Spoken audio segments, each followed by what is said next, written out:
لا. يا حبيبي انت فين؟ موجود هنا. فين؟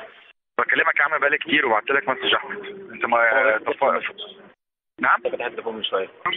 طب فاضي تسمعني 3 دقايق كده بمزاج يعني عشان بس الكلام مهم يعني. ايه؟ معاك. حبيبي دلوقتي هم كلمتني السي او بتاعت الشركه دي دلوقتي. هم مهتمين جدا جدا يعملوا الكتاب معانا، لكن الكتاب اللي هم بيعملوه معانا عن طريق دار نشر، فاهمني؟ دار النشر كل اللي هي مقلقها لا يكون وائل بيعمل كتاب تاني. فانا قلت لهم والله يا جماعه ده الايميل اهوت اللي وصلني من احمد، الراجل بيقول ان هو نوت انترستد. ايه علاقه ده علاقه وائل مش فاهم. انا مش فاهم علاقه وائل بالكتاب. هم خايفين، ما هم مفكرين. بص لك حاجه بينا يعني. ما انا هقول لك يا عم، جاي يا حبيبي بس اسمعني.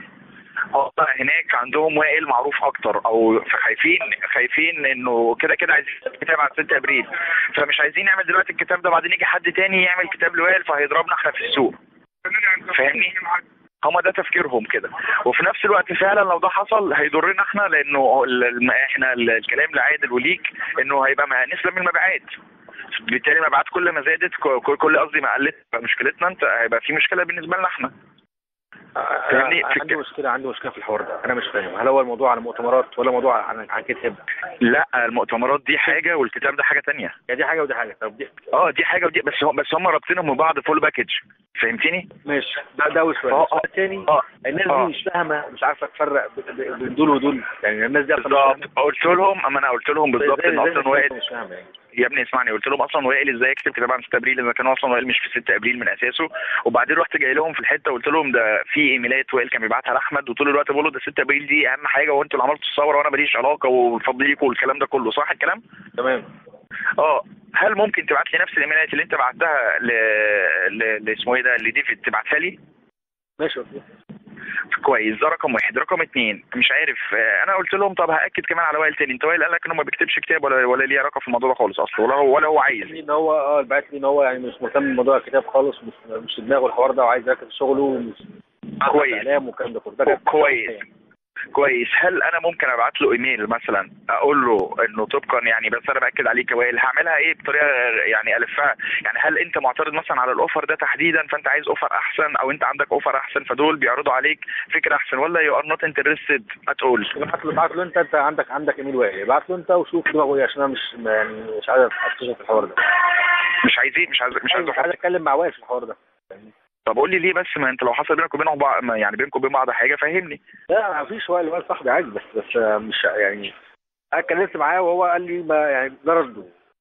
ما انا هجيبها له بطريقه ثانيه. على الشات قال لي ماليش دعوه هطلع في اعلام، مش عايز كتب، مش عايز حاجه ايوه. ما دلوقتي انا هجيبها له بطريقه ثانيه. ان هم بيسالوني هل وائل يعني هقول له وائل انت مش مبسوط مثلا من العرض ده تحديدا فعايز عرض احسن، هم ممكن يدونا عرض احسن.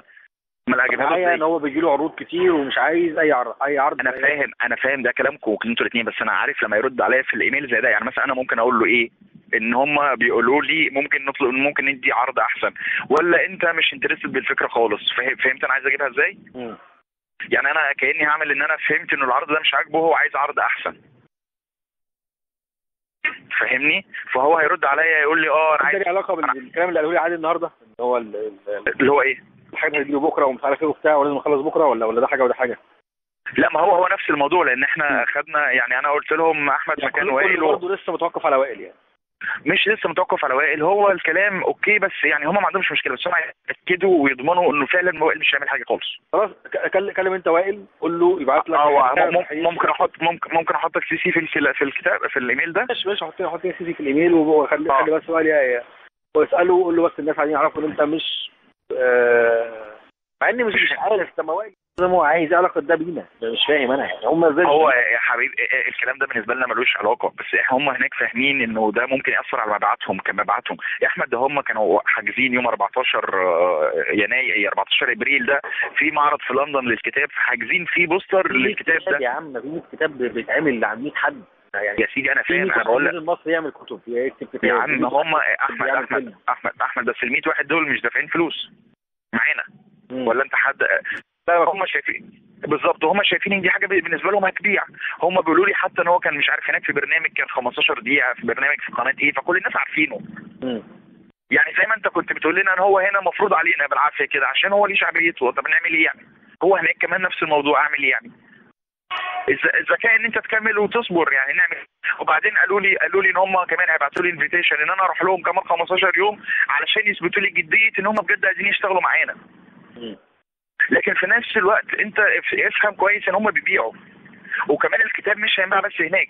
هل النهارده لما مثلا يتقال ان ده الكتاب اللي وائل كاتبه هنا في مصر، مش برضه ده هيبيع وهيلاقوا هنا دور نشر اكتر تشتري؟ يعني برضه ما تنساش ايه؟ ماشي معاك. ما تنساش برضه ان دي هنا، وكمان هيرجعوا هنا تاني يبيعوا في مصر وهيبيعوا في دول عربيه. هم مش بيبصوا بس هناك يا احمد، يعني وجهه نظرهم كبيع، وانا وانت فاهمين ان هو يعني اسمه كده. هو النهارده لو قال انه عايز يعمل كتاب مش هيلاقي 1000 واحد يديله فلوس؟ اكيد.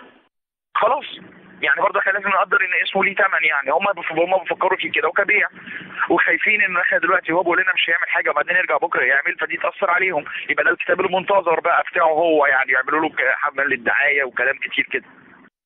طبعا ناس دماغها بايظه بصراحه. يا عم هم امريكان بيفكروا كده، فانا هجيبها له بطريقه ثانيه ان هو يعني we can go with them for another or for better offer or you don't like it at all or you are going to write in another book or something like that. فهمتني؟ طيب ابعت له وشوف رد عامل ازاي. هبعت له بس هيرد عليا لو سمحت يا احمد. لو ما ردش عليا بس انت تدخل بكره الصبح تفكروا انه يرد عليا. خلاص لو ما ردش عليك هبعت له انا على طول.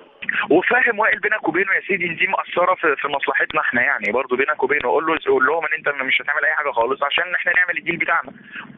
يعني ولا انت مش هيقتنع بالحوار.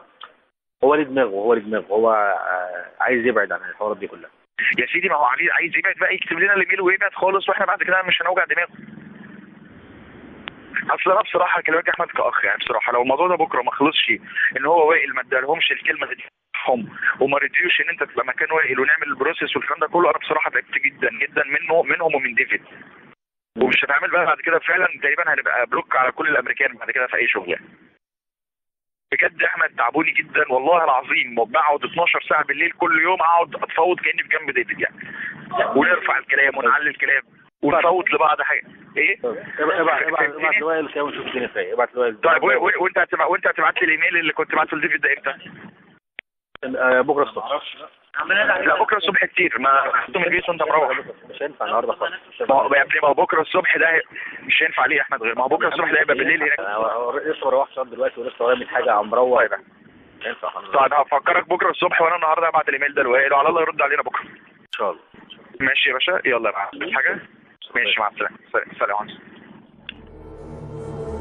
يعني رفاق ثوره واحده زي ما قلت لكم، البلد كانت بتتمزق بتتقطع بتضيع، الناس الغلابه مش عارفين يمشوا في الشوارع، والبهوات راحوا كسروا امن الدوله وطالبوا بحله، وكسروا الشرطه المصريه وبهدلوها في الشوارع، حماس من ناحيه والاخوان، وكسروا السجون والاقسام واعتدوا.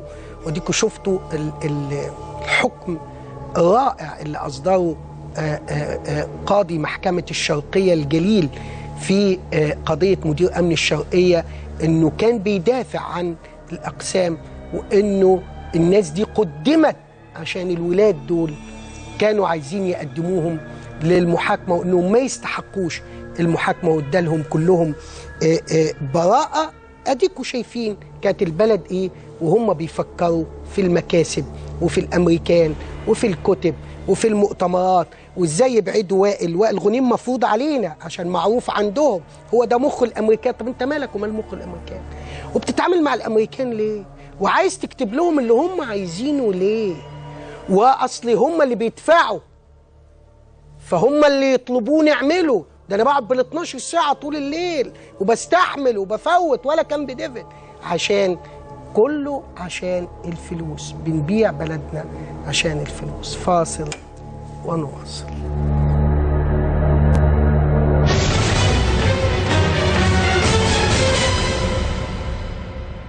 هذا البرنامج برعاية